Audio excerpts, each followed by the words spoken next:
এক নজরে প্রধানমন্ত্রী শেখ হাসিনার নেতৃত্বে আওয়ামী লীগ সরকারের 16 বছরের উন্নয়নের তালিকা। পদ্মা সেতু এবং rail line, metro rail, elevated express, third terminal, Hatirjheel প্রকল্প, পূর্বাচল 300 ফিট উড়াল সেতু নির্মাণ, যমুনা সেতু, সমুদ্র সীমা বিজয়, বঙ্গবন্ধু স্যাটেলাইট পারমাণবিক বিদ্যুৎ কেন্দ্র, কর্ণফুলী টানেল, কক্সবাজার রেললাইন, কক্সবাজার আন্তর্জাতিক বিমানবন্দর, ঢাকা এবং চট্টগ্রাম এক্সপ্রেসওয়ে, পায়রা বিদ্যুৎ কেন্দ্র, রামপাল বিদ্যুৎ কেন্দ্র, মাতারবাড়ি বিদ্যুৎ এবং তাপ কেন্দ্র, 119টি বিদ্যুৎ কেন্দ্র স্থাপন, পায়রা সমুদ্র বন্দর, 100 ইকোনমি জোন, কওমি মাদ্রাসা স্বীকৃতি, উন্নয়নশীল দেশে উন্নতিকরণ এবং রোহিঙ্গাদের আশ্রয় দান, সমস্ত দেশকে রেলওয়ে আওতায় আনার উদ্যোগ, ফ্লাইওভার নির্মাণ, মহাসড়ক এবং পুরো 4 এবং 6, 8 লেনে উন্নতিকরণ, এশিয়া হাইওয়ে, রোড প্রকল্প, ঘরে ঘরে বিদ্যুৎ, ফ্লাইওভার নির্মাণ, নদী ভাঙ্গন এবং রোদ প্রকল্প, শ্রমিকদের হচ্ছে মজুরি বৃদ্ধি, বয়স্ক ভাতা, মাতৃকালীন ভাতা, বিধবা ভাতা, মুক্তিযোদ্ধা ভাতা, শিক্ষা ভাতা, প্রতিবন্ধী ভাতা, স্বামী পরিত্যক্ত ভাতা, জেলেদের খাদ্য সহায়তা, ইমামের ভাতা, বৈশাখী ভাতা এবং জিডিভি কার্ড এবং ভিজিএফ কার্ড, 10 টাকা মূল্যে চাল বিতরণ, বিনামূল্যে বই বিতরণ, কমিউনিটি ক্লিনিক এর মাধ্যমে স্বাস্থ্য ব্যবস্থা, দেশের রপ্তানি আয় বৃদ্ধি, মাথা পিছু আয় বৃদ্ধি, দেশের রপ্তানি আয় বৃদ্ধিকরণ, মাথা পিছু আয় বৃদ্ধি, বিভিন্ন শিক্ষা প্রতিষ্ঠান জাতীয়করণ, আরবি বিদ্যালয় স্থাপন, শেখ হাসিনা বাংলা হাসপাতাল,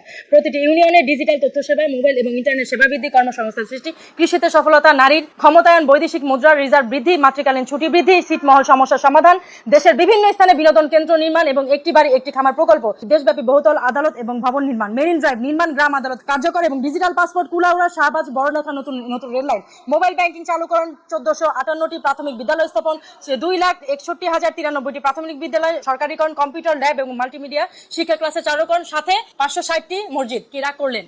বাংলাদেশের জনগণ, আপনারা শুনেন, আজ নতুন সরকারের উন্নয়ন দেখাবো। আমি অসহায় মানুষের জন্য আশ্রম তৈরি করে দিলাম। বারেক সাহেব খাল খনন করে আশ্রমগুলো ভেঙে দিল। আমি নারায়ণগঞ্জ পদ্মা রেল সেতু তৈরি করে দিলাম। বারেক সাহেব সেই প্লারের নিচের মাটি বিক্রি করে দিল ইটের ভাটায়। সরকারের যদি এই অবস্থা হয় তাহলে সাধারণ মানুষ কার উপর ভরসা রাখবে?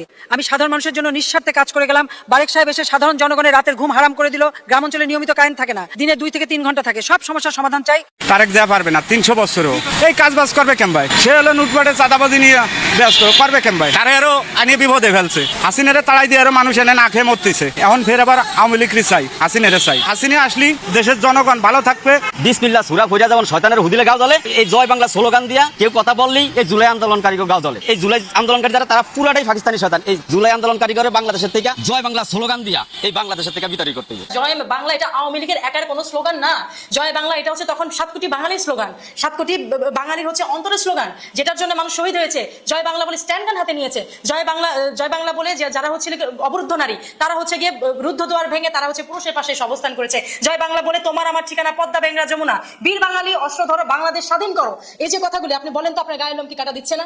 আমার গায়ের লোম কাটা দিচ্ছে না? তো আমরা তো হচ্ছে কি তখন যুদ্ধ করিনি, কিন্তু আমরা বাংলাদেশকে এবং জয় বাংলাকে লালন করি আমাদের ভিতরে। কারণ 60 কোটি মানুষের দল আওয়ামী লীগ, জামাত এবং এনসিপি নামক একটা দল, যে পাকিস্তান আমল থেকে বাঙালির পেছনে এখনো লেগে আছে, যে কিভাবে বাংলাকে নস্যাৎ করে। যে বাবা দাদা বা যারাই ছিলেন, তাদের কাছ থেকে যতটুকু বঙ্গবন্ধুর ইতিহাস এবং ইতিহাস করে যতটুকু শুনেছি, এবং প্রধানমন্ত্রী শেখ হাসিনা শাসনকালে যতটুকু দেখেছি, এমন একজন মানুষ যেটা হচ্ছে উনি বলবেন সেটাই উনি করবেন। যে প্রধানমন্ত্রী শেখ হাসিনা উনি আসবেন মানে উনি আসবেন। প্রধানমন্ত্রী শেখ হাসিনা এখন দেশে নাই, তাই তো মানুষ হচ্ছে তাকে আনার জন্য এই দেশে প্রায় হুমড়ি খেয়ে পড়েছে, এবং প্রত্যেকের মুখে একই কথা যে শেখ হাসিনা কবে আসবে, শেখের বেটি কবে দেশে আসবে।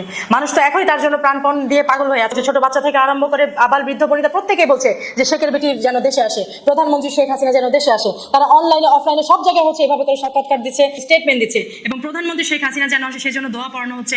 অনেকে শুনছি রোজা রাখছে, অনেক মিলাদ মাহফিল হচ্ছে। যারা হচ্ছে গিয়ে আপনার নির্যাতিত, তারা প্রত্যেকে চায় প্রধানমন্ত্রী শেখ হাসিনা উনি দেশে ফিরে আসুক, এবং উনি না আসা পর্যন্ত আপনি দেখেন দেশে যে মেসাকার পরিস্থিতি, দেশের চতুর্দিকে আমরা উন্নয়নশীল দেশের কাতার শেষ করে আমরা হচ্ছে উন্নয়নের কাতারে চলে গিয়েছিলাম।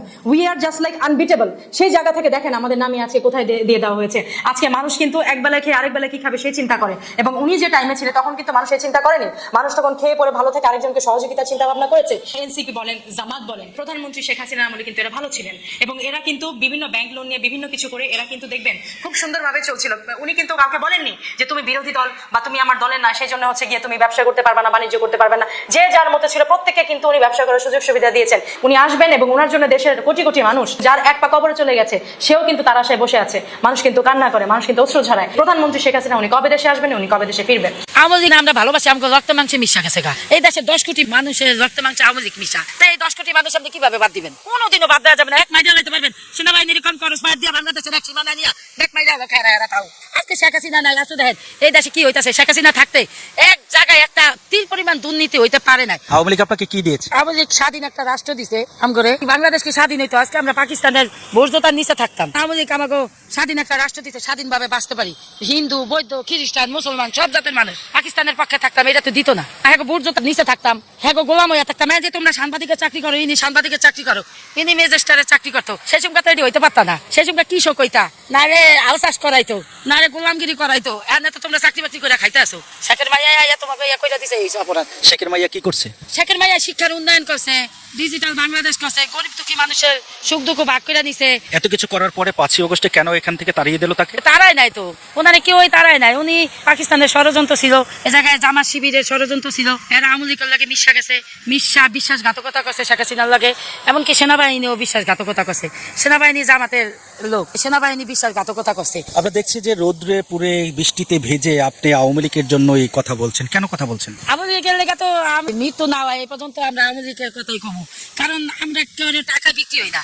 আওয়ামী লীগ যে সংখ্যা ক্ষমতায় ছিল, আমরা মহিলারা স্বাধীনভাবে চলছি, আমাকে মেয়ে ছেলে স্বাধীনভাবে চলছে, দেশে কোনো নৈরাজ্য ছিল না। আওয়ামী লীগের পক্ষে এখন কথা বলছেন, আওয়ামী লীগ কি আপনাদেরকে টাকা দিচ্ছে? আওয়ামী লীগ টাকা দেয় না, আরো ঘর থেকে টাকা আই না, ওষুধের টাকা কইয়া কইয়া আই না ভাঙ্গি। আমার জামাই ওষুধের টাকা দেয়, এই কইয়া ভ্যাকসিন দিব, এই ওষুধ খামো, এই কমো, এই মিশা কথা কইয়া টাকা আই না, রাস্তায় রাস্তায় ভাঙ্গি। ওই রিক্সাওয়ালা করে ভাত খাই জিগা দেয় না, যে রিক্সাওয়ালা ধারে আছে। আমি গরিব মানুষ, আমার সমর্থ যা আছে তাই, ডাল ভাত 2 টাকা থাকলে খাওয়াই, না থাকলে না খাওয়াই। জামাতের হাদিসে সবকিছু জায়েজ। বাংলাদেশে আপাতত কোনো শয়তান নাই, সব শয়তান একটা জায়গায় বৈঠক করছে। বৈঠক করিয়া প্রেস কনফারেন্স করিয়া সব দায়িত্ব জামাতের বুঝে দিয়ে এরা ছুটিতে গেছে। এরা গেছে সব শয়তান ব্যাংকক গেছে আনিমন করতে, এই জামাতের দায়িত্ব দিয়ে গেছে, এটা পালন করে। ইসলামের নামে যে ধোকা দিব এ শয়তানের উঠতে। আপনি দেন মসজিদে যায় আমিন আমিন কই আমরা আদুয়া কবুলা হুজুরে গো। তাই তো এই বেড়ায় 75 বছর বয়সে 17 বছর মায়া পাওয়ার আছে, কত বড় ভাগ্যের ব্যাপার না? ভাগ্য শুধু হে একই বালা। হ্যাঁ কি একটা অবস্থা দেন। এরা আসলে কি চায় আর কি করতে চায়? ধরেন এই জামাতের লগে একসাথে বেস্ত দিল, যাও যাইবো না, কারণ মরিয়া এরা একত্র হুর পাইবো না, এর পরও আরেকজন হুল্লো টানাটানি করবো, চাহিদাটা তো বেশি। নয়তো যে এই বেড়ায় সর্বোচ্চ নাহলে আজরাইল রেটে ওটা দিয়ে হইলে 10 বছর বাঁচবো। এই বেড়া এক ফা খবরে, এই বেড়া এক বছর খবরে, এই কামটা দরকার আছে। আবার দেখলাম নতুন আরেকটা নিউজ দেখলাম, বেড়া আবারও নাকি ধরা গেছে মায়ের গেল না আগের ভিডিও। তাইলে কোন এই বেড়া কি করতে চায়? এত ইয়ং বয়সের মায়া গুলো দোয়ায় তো এই বেড়া ব্যস্তই যাইবো। হায় হায় হ্যাঁ, দুজকে তো আমরা যাবো। পুনানো মানুষ বিয়া করবো মায়া হয় না, এর এই বেটারা দাঁত ফরিয়া গেছে, এই বেটারা কচি কচি মায়া লিয়ে যাই গিয়া।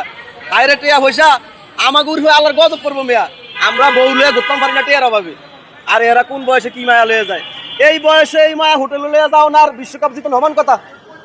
ও এরা তো কষ্ট করে বিশ্বকাপ দিচ্ছে, আর এবার রিল্যাক্সে বিশ্বকাপ দিচ্ছে।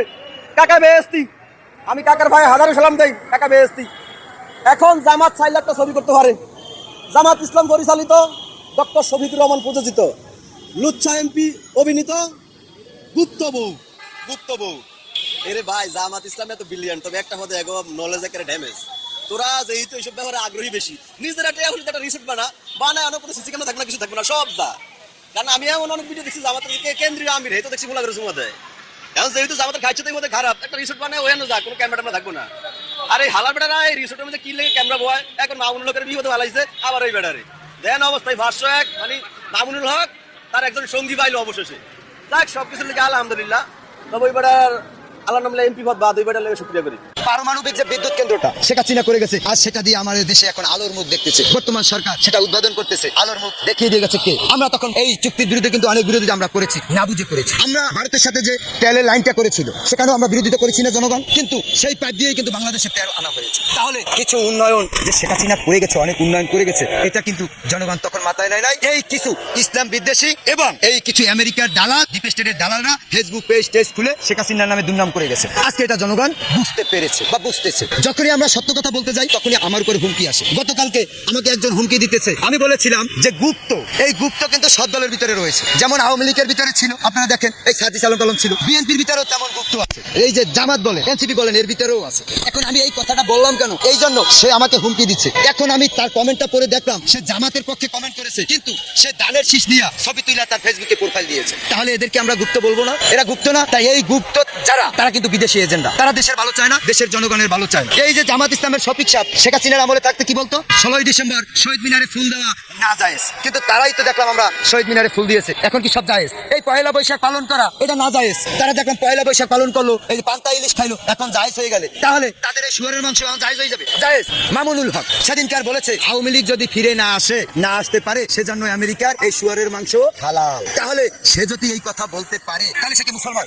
কোথায় দল, কোথায় ইসলাম? সে কি এই কথা বলতে পারে? এই মামুনুল হক ঢাকা সমাবেশ দিয়েছে, ছোট ছোট মাদ্রাসার বাচ্চা যাদের 8-10 বছর 12 বছর, আরে ভাই সে রাজনীতি কি বুঝে? সে থাকবে তার মাদ্রাসায় পড়বে। তা তাদের গার্ডিয়ানকে আমি অনুরোধ করব, আপনাদের সন্তানকে যদি শিক্ষিত করতে চান এদেরকে এই সমাবেশে দিয়ে, কারণ এখানে ঝুঁকি রয়েছে, যখনই একটা সমাবেশ হয় তখনই একটা দুর্ঘটনা ঘটতে পারে, একটা হামলার ঘটনা ঘটতে পারে, জঙ্গি হামলা করতে পারে, তখন এই ছোট বাচ্চারা কোথায় যাবে? এই নাবালক শিশুদেরকে তারা বিক্রি করছে। 71-এর পক্ষে কথা বললে যে বলে এই লোকটা ভারতের দালাল, ওই যে লোকটা বলে ভারতের দালাল, উনি কোন দেশের দালাল? উনি কি তাইলে পাকিস্তানের দালাল? তাহলে আমি পাকিস্তানের দালাল হয়ে থাকতে চাই না। যদি বলে 71-এর কথা বললে কেউ ভারতের দালাল, তাহলে আমি ভারতের দালাল। আমলিকের যদি একটা দিন কর্মসূচি দেয় ঢাকা শহরে, বাংলাদেশের পুলিশ খালি একদিন করছে আমলিকের কর্মসূচি, কালকে ঢাকা শহরে আছে, ঢাকা শহরে পা ফেলা জায়গা থাকবে না, আমাদের রিক্সা চালক হকার ফুটপাত যারা আছে আমরাই লড়ে যাবো আমলিকের লেগে। আর প্রধানমন্ত্রীকে বলবো একটা কথাই, যে আমার এই ভিডিও যদি আমলিকের কোনো গণ্যমান্য ব্যক্তি দেখে থাকে তাদেরকে একটা কথাই বলবো, আপনারা বাংলাদেশে চলে আসেন, স্বাগতম বাংলাদেশ।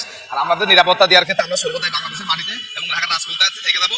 শেখ হাসিনা নিজে মারছে, বাংলাদেশের লোক না, শেখ হাসিনা নিজে মারছে, শেখ হাসিনা নিজে মারছে আমাদের মতন মানুষ। আপনারা মারিয়া আবার আপনারা শেখ হাসিনার দায়ী করতেছেন কিসের জন্য? আপনারা মারিয়া আপনারা শেখ হাসিনার দায়ী করতেছেন কিসের জন্য? কেন আপনি কি বুঝছেন বুঝান, উনি বলছেন বুঝান, আপনি জনগণ জনগণের মারছে কে?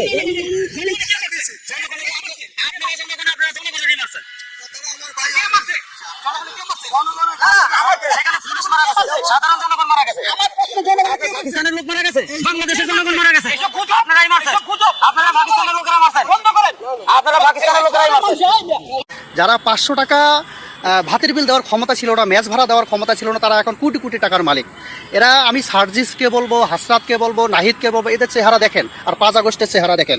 এরা সাধারণ মানুষকে জিম্মি করে টাকা নিয়েছে, বিশেষ করে আওয়ামী লীগের নেতাকর্মীদের কাছে। ধানমন্ডির 32 নম্বরে শ্রদ্ধা জানাতে গিয়ে আপনি গ্রেপ্তার হয়েছিলেন, তারপরেও আপনি আওয়ামী লীগের কথা বলছেন, ভয় করছেন আপনি? আসলে এখানে ভয় করার কিছু নেই, আমরা তো আসলে 7 টাকা ইনকাম করে খাই, আমরা কারোর গালে সর মারে খাইনি, সাদাবাজি টেন্ডারবাজি এগুলোর সাথে যুক্ত ছিলাম না। আর আমি যে আমলিক সংগঠনের সাথে 5 তারিখের আগে যুক্ত ছিলাম না, আমি 5 তারিখের পরের একজন আমলিক কর্মী। সেই ক্ষেত্রে আপনারা দেখছিলেন ধানমন্ডি 32 15ই আগস্ট যাদের শোক দিবস ছিল, ওইখানে বাংলাদেশের ভিতরে আমি ওয়ান পিস ছিলাম, একমাত্র আমি ওইখানে ফুল নিয়ে গেছিলাম শ্রদ্ধা জানাতে। যাক আল্লাহর মহিমা যে আল্লাহ আমাকে ওই দিন ওই থেকে বাঁচিয়ে নিয়ে আসছে। আমি তো জানি আমি মারা যাবো, তো আল্লাহর অশেষ ভালোবাসায় যে আমার ওই থেকে বাঁচায় এনেছে, আমাকে হত্যা চেষ্টা মামলায় কারাগারে পাঠানো হয়েছিল, পরে আমাকে জামিন করছিল আমাদের অ্যাডভোকেট ফারজানা ইয়াসমিন রাখি, পরে ওইখান থেকে আমি মুক্ত কারাগার। এখন আমার কেস চলে, আমার হাজিরা দেওয়া লাগে। সাধারণ রিক্সা চালক দেশের একজন নাগরিক হিসেবে বঙ্গবন্ধু শেখ মুজিবুর রহমানকে ভালোবেসে আমার সৎ উপার্জনে 400 টাকাতে ফুল কিনে 32 নম্বরে গেলাম শ্রদ্ধা জানাতে, ওইখান থেকে আমাকে ধরে পুলিশে দিয়ে দিল, দেওয়ার পরে আমাকে হত্যা চেষ্টা মামলায় চালান দিয়ে দেওয়া হলো। তাহলে আপনাদের এর ক্ষেত্রে বোঝার আছে হত্যা চেষ্টা মামলায় কি আছে আর কি নেই। রিক্সা চালককে যদি হত্যা চেষ্টা মামলা দেওয়া লাগে, তাহলে যারা আমলিক, যুবলীগ, ছাত্রলীগ, অঙ্গ সংগঠনের সাথে যুক্ত ছিল তাদের কোন অবস্থানে রেখেছে এই সরকার, এই জায়গা থেকেই বোঝা যায় দেশের পরিস্থিতি ভালো না, মানুষ আজ কোথায়, দেশের সার্বভৌমত্ব নষ্ট হয়ে গেছে। 5 তারিখের পরে দেশে যা হয়েছে এগুলো আমরা সহজেই ভুলতে পারবো না। বাংলাদেশের মানুষ ইতিহাস ঘুরলে দেখা যায় আইয়ুব খান থেকে ইয়াহিয়া খান, সরাসরি ইরশাদ, বেগম খালেদা জিয়া কেউ ছাড় পায়নি। প্রধানমন্ত্রী এত কিছু দেওয়া সত্ত্বেও বাংলাদেশের মানুষটাকে সরাসরি বলে ঘোষণা করেছে। তো ডক্টর ইউনূস যে 17-18 মাস থাকলো, কোন সংবিধান অনুযায়ী থাকলো? নিজের সংবিধান অনুযায়ী ছাত্ররা গণভোট নিয়ে এত মাথা ব্যথা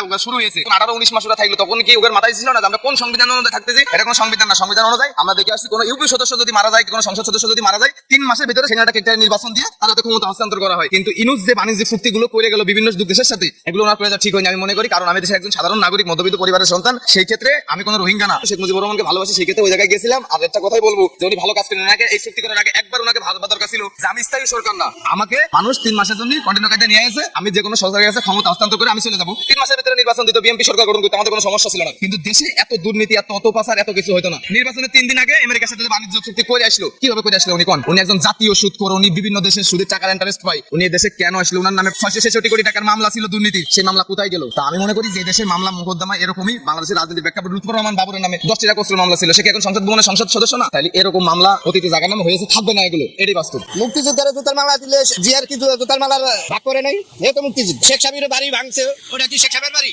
ওটা বীরাঙ্গনা বাড়ি। যত মা বোন ধর্ষণ হয়েছে, কোন স্বামী তো নিতে চায় নাই, তারপর কইছে লিখিত ভাবে যে অগ বাপের নাম আমার নামে উল্লেখ করে দাও। শেখ মুজিব বলছে বাড়ি তো বীরাঙ্গনা গো, শেখ হাসিনার বাড়ি না। অন্যায় শেখ হাসিনা করলে শেখ হাসিনার পানিশমেন্ট হইবে, বিচার হইবে। শেখ মুজিব তো আর অন্যায় করে না। ভারত আমাকে স্বাধীনতার সময় আমাকে সাহায্য করে। হাসিনার গলা তুলছি লাগাই দাও, কত বড় সাহস করা, কার দেশ থেকে কথা বল? এটা হাসিনার বাবার দেশ, এটা হাসিনার স্বামীর দেশ, হাসিনার চৈত্য গোষ্ঠীর দেশ। শেখ হাসিনা দেশ ছিলাম মঙ্গল হইল, কারণ উনি যাওয়ার পরে আমাদের যে একটা পেটের মধ্যে লাথি পড়ছে, এই লাঠি রাজমতো কোনো সরকার ফিরে গেল না, না পারলো বাটপার ইউনুস, না পারলো এটা নতুন সরকার। আমাদের যে অভাবই রইলো, আমরা অন্য 3 বেলা তো দূরের কথা, 1 বেলা খাবার জোগাড় কোন রকম করতে পারি। এও পাতলা খিচুড়ি, দুপুরে খাইছে একটা কেক আর এক কাপ চা, এটা কি খাওয়ান দাওয়ান হইলো ভাই? রিক্সা চালাই গেলি খাই মাইছে। দেশটা তুমি একবারে কিরকম চুয়াত্তরের দুর্ভিক্ষ হয়ে গেল। এমন একটা দুর্ভিক্ষ দেখা দিল 5ই আগস্টের পরে, এই অবাতার পাশে কোন সরকার দাঁড়াইতে পারলো না। আপনি বলছিলেন যে শেখ হাসিনাকে আবার এই দেশে ফিরিয়ে আনা উচিত। শেখ হাসিনা যদি আগামীকালকে বাংলাদেশে চলে আসে তাহলে দেশের অবস্থা কি হতে পারে? তাহলে তো মনে করেন আমার গরিবের কপাল খুইলা গেল, আমার গরিবের কপাল খুইলা গেল, আমার গরিবের কপাল খুইলা গেল। শেখ হাসিনা দেশে আমার মঙ্গল হইলো, কারণ উনি যাওয়ার পরে আমাদের যে একটা পেটের মধ্যে লাথি পড়ছে, এই লাথি রাজমতো কোনো সরকার ফিরে গেল না, না পারলো বাটপার ইউনুস, না পারলো এটা নতুন সরকার। আমাদের যে অভাবই রইলো, আমরা অন্য 3 বেলা তো দূরের কথা, 1 বেলা খাবার জোগাড় কোন রকম করতে পারি। এও পাতলা খিচুড়ি, দুপুরে খাইছে একটা কেক আর এক কাপ চা, এটা কি খাওয়ান দাওয়ান হইলো ভাই? রিক্সা চালাই গেলি খাই মাইছে। আমরা কঠিন পরিশ্রম করি, আমাদের 3 বেলা ভরপুর খাইতে হয়, কিন্তু এখন আমরা ভাত পাই না, 1 কাপ চা পাই না, একটা কেক পাই না, রাস্তার মধ্যে কোনো সাহায্য মাহ্য নাই। দেশটা তুমি একবারে কিরকম 74-এর দুর্ভিক্ষ হয়ে গেল।